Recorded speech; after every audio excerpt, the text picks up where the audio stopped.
तो अभी रिसेंट जो क्लास 1 में हमने इसका बेसिक वगैरह समझा था ना, वो तो एक नॉर्मल बात हुई कि हमारा इंटरफेस क्या है, कैसा रहेगा, क्या रहेगा, वो सब तो ठीक हो गया।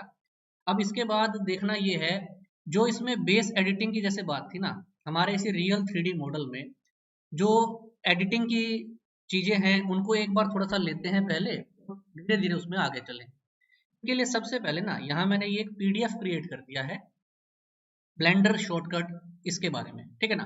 तो इसमें जो आप हाईलाइटेड देख रहे हो ना, ये तो कुछ 8-10 कमांड है जो हमें बार बार चाहिए। इसके अलावा बाकी सभी के शॉर्टकट भी यहाँ मेंशन है। ये पीडीएफ मैं आपसे अभी शेयर कर दूंगा क्लास के बाद, व्हाट्सएप पे डाल देंगे, आप आराम से इसको रीड कर लीजिए और आपको क्लियर हो जाएगा क्या करना है। मेनली जो हाईलाइटेड है पहले वो थोड़ा सा एक बार दोबारा सॉर्ट आउट कर लेते हैं। एन और टी, ये तो ऐसा रहेगा जब हम काम करेंगे, अगर हम एन प्रेस करते हैं, यहाँ पर ये एडिटिंग के लिए जो बार आता है ये खुल जाता है, ये प्रॉपर्टीज, और दोबारा एन प्रेस करते हैं तो ये हट जाता है।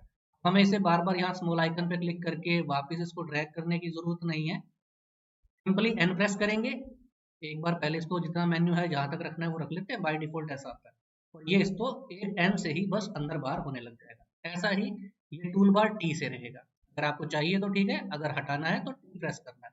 तो ये अपना इसमें कमांड रहेंगी एन और टी। इसके अलावा जी ग्रैब के लिए ऑलरेडी आपको बता रखा है, जी के साथ एक्स वाई जेड अगर करेंगे तो लॉक्ड होकर के वो चीज हमारे हाथ में आ जाएगी, हम उसको मूव कर सकते हैं किसी भी एक्सिस पर। इसके साथ में यहाँ पर है टैब। अब टैब तो बार बार काम आएगा ही सही, जो ये ऑब्जेक्ट मोड से एडिट मोड में जाना है, ऑब्जेक्ट सेलेक्ट किया, जैसे ही टैब बटन प्रेस करेंगे तो हम एडिट मोड में आ जाएंगे, और दोबारा से टैब प्रेस करेंगे तो ऑब्जेक्ट मोड में आ जाएंगे। तो ये भी इंपॉर्टेंट है।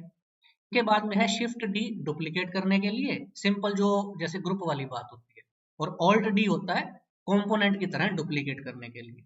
इसके साथ में है कंट्रोल जे, दो ऑब्जेक्ट को ज्वाइन करने के लिए, जोड़ने के लिए। और लास्ट में यहाँ पर नीचे दिया है कंट्रोल बी, बेवल एजेस के लिए, कॉर्नर को जब राउंड करना होता है ना थोड़ा सा, तो उसमें बेवल एजेस के लिए कंट्रोल बी रहेगा। साथ में पी रहेगा सेपरेट सिलेक्शन के लिए, और जीरो रहेगा कैमरा व्यू के लिए, नमपैड, ठीक है ना। ये 8-10 कमांड तो अभी हम एक एक करके यूज करेंगे और रिपीटेडली चलने वाला है, ठीक है ना। इसके बाद जब भी हम किसी ऑब्जेक्ट को सेलेक्ट करेंगे, और जैसे ही हम टैब बटन प्रेस करते हैं या इधर से एडिट मोड में जाते हैं, तो ये जो नीचे ऑप्शन खुल रहे हैं ना, पहले हम आज इनको निपटाते हैं, इनमें सारा जो एडिटिंग का है ना वो कवर अप हो जाए। बेसिकली जब ये हम ऑब्जेक्ट मोड में थे, तो ऑब्जेक्ट मोड में इसमें ये वाले टूल रहते हैं।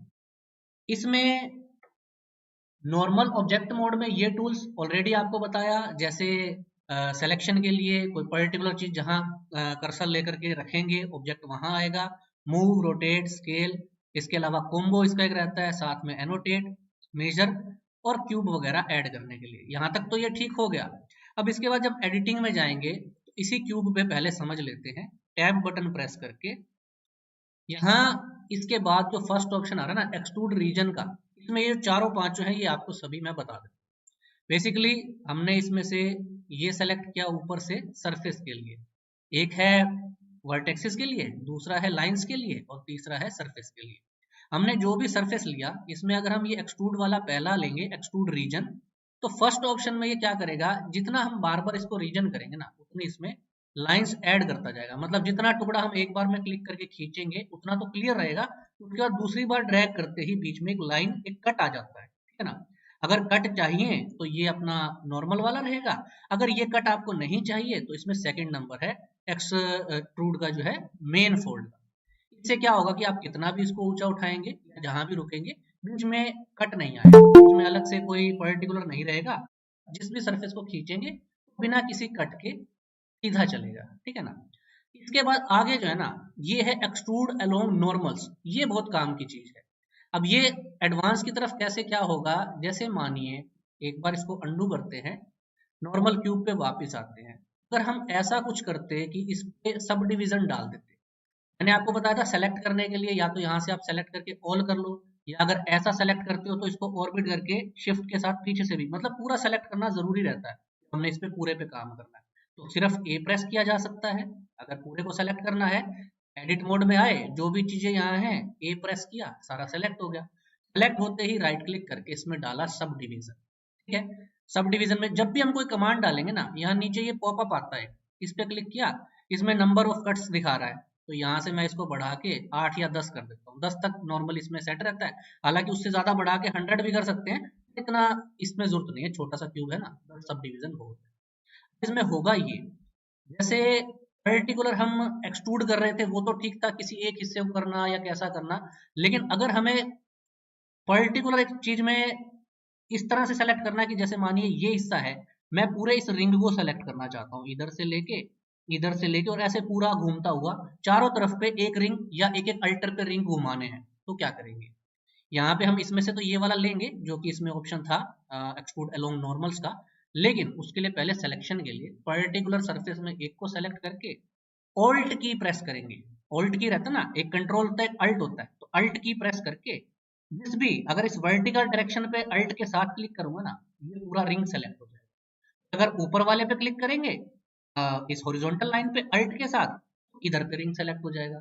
मान के चलिए मुझे इसमें से ये वाला रिंग लेना है, एक इधर से भी और एक इधर से भी।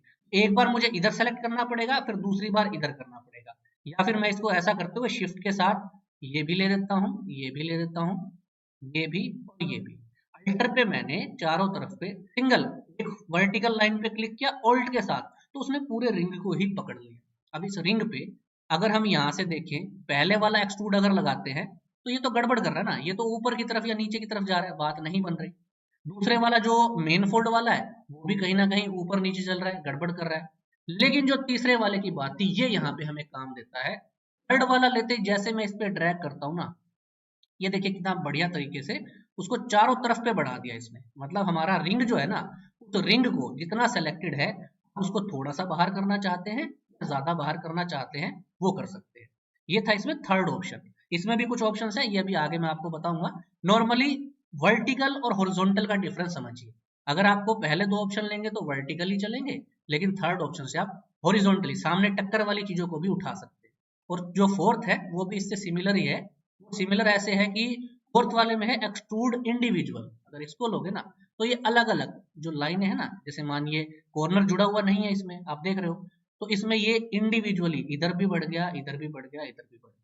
अगर आपको इंडिविजुअल बढ़ाना है तो इंडिविजुअल एक्सट्रूड हो जाएगा, और अगर आपको जेनुअनली जो अपना पूरा रिंग बढ़ाना है तो इसमें से ये वाला अलोंग वाला जो है अलोंग नॉर्मल, ये काम इसलिए आएगा कि जब हम किसी पर्टिकुलर सोफा पे, किसी चेयर पे या कहीं कोई स्ट्रिप या पट्टी बनाएंगे ना, तब ये ज्यादा काम आएगा। जैसे अब इसको अगर मैं हल्का सा ऐसा कर देता ऊपर, और उसके बाद अगर मानिए यहीं छोड़ते हुए मेन ऑब्जेक्ट में आके इसको मैं स्मूथ कर देता हूँ, तो डिफरेंस आ गया ना ये पूरा। तो कुछ भी आगे जब हम मॉडल करेंगे ना उसमें ये बहुत काम आने वाला है। एक बार अंडू करते हैं और वापस इसी में एडिट मोड में। इसके बाद लास्ट जो है ना एक्सट्रूड कर्सर, ये भी बहुत काम की चीज है। ये भी एडवांस मॉडलिंग में काम आता है। इसमें होता ये है कि जब ये आपने लिया, जिधर भी कर्सर रहेगा ना उधर पे चीज एक्सट्रूड होने लग जाती है। जैसे मानो मैं यहाँ क्लिक करता हूँ, ये पूरा एकदम इधर पे भाग गया। इस पे तो ये गलत हो गया, इधर किया तो इधर भाग गया, ऊपर किया तो ऊपर भाग गया, यहाँ गलत है। लेकिन कई बार जैसा आपने देखा होगा, कोई इमेज लाकर हम उसको ट्रेस करते हैं ना, जब जैसे बोतल की इमेज है या कोई पर्टिकुलर मोबाइल की इमेज है, तो उसमें क्या रहता है कि छोटी छोटी चीजों को जब हमने एडिट करना होता है ना, जैसे मानिए एक एग्जांपल यहाँ आपको दिखा देता हूँ। सिलेक्शन में एक बार के लिए यहाँ से सिलेक्शन लेकर सिर्फ एक को लेते हैं, ठीक है। इसके सामने देखिए, जैसे कई बार ऐसा होता है ना, हम कर्सर को ऐसा जिधर ड्रैग करेंगे उधर पे ये एक्सट्रूड होता जाए, ये उसके लिए काम आता है। तो सिलेक्शन किया, इधर से ये ले लिया हमने जो एक्सट्रूड होगा कर्सर के साथ, और जैसे ही मैं इसके आगे हल्का हल्का क्लिक करता जाऊंगा ना, ये देखिए ये आगे बढ़ता जा रहा है, ठीक है ना।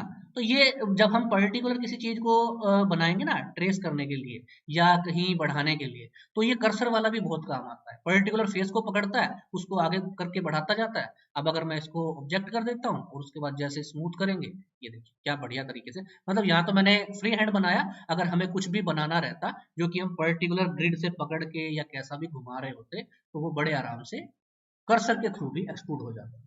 तो ये भी बहुत काम आएगा। अंडू कर लेते हैं।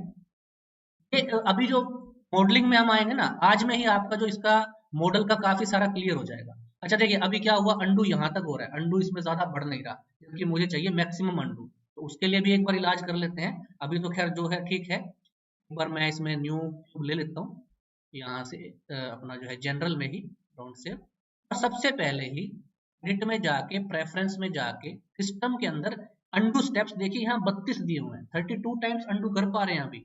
इसको मैं फुल कर देता हूँ, 256 तक ये देता है, इसको मैं सेव प्रेफरेंस कर देता हूँ। अब हम इसमें 256 बार तक स्टेप बैक कर सकते हैं, अंडू जा सकते हैं, तो ये भी बहुत बढ़िया काम हो जाएगा। तो कुल मिला के वापिस एडिट मोड में आते हैं या फिर टैब दबा के आ सकते थे। इसमें पहला ऑप्शन जो था एक्सट्रूड वाला, इसके 1 2 3 4 5, ये पांचों ही हमारे बहुत काम आ जाएंगे। बहुत सारा काम इसमें, रेजिडेंशियल, एक्सटीरियर, इंटीरियर, वो सारा तो निपट ही गया।